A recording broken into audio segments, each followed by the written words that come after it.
that scene, there are so many behind the scenes moments that all of you do not realize that happened that day that were so crazy.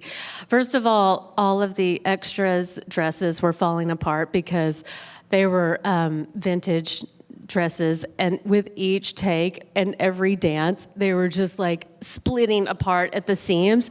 And my set costumers were like dashing between each take, like frantically taping and stitching and trying to like hold it together, which you can't even tell. It's so effortless, which I love. And also, Rich Summer totally had a blowout.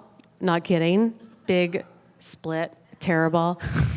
And it his was pants. His Make it clear. pants. Yep. Sorry. His pants. Let's clarify. His pants. It wasn't he had clear, a blowout. am I right? Yes.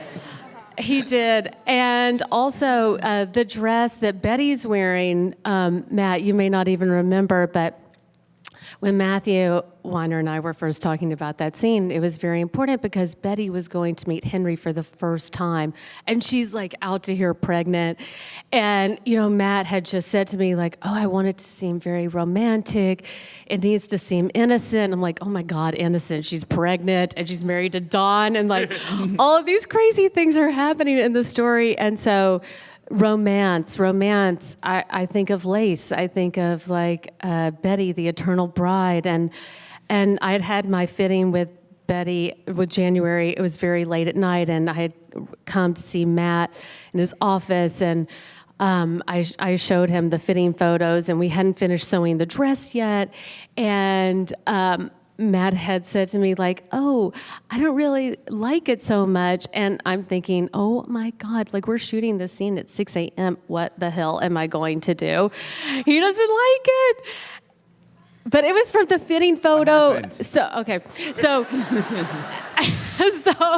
I went home late that night. Matt called me and he said, Janie, just tell me I'm going to love it.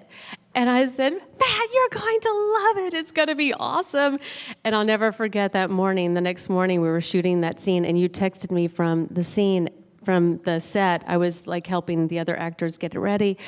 And you texted me, and you said, Betty looks amazing.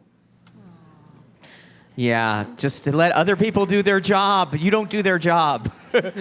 I mean, I totally remember that. And You I do? also, yeah, I absolutely do. And I also remember that you did something astounding in this scene too, which is that part of them doing the Charleston was that Pete and Trudy are there. I like to include nostalgia in the time. So Pete and Trudy are not from the 20s, but they would have learned that going to cotillion as like a joke, as like a dance that you would learn that your parents knew. So no one is really in their period. The whole Derby Day thing and the blackface and all of it was supposed to basically be that these people were stuck in another time.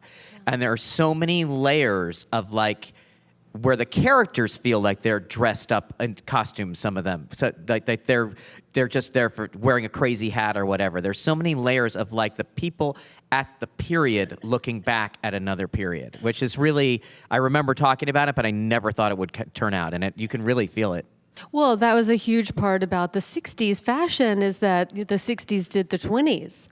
And, we see that with Trudy and also with the band. I mean, it's very much of like that 1920s band. They were wearing the boater hats, all the band, and the red and white striped jackets.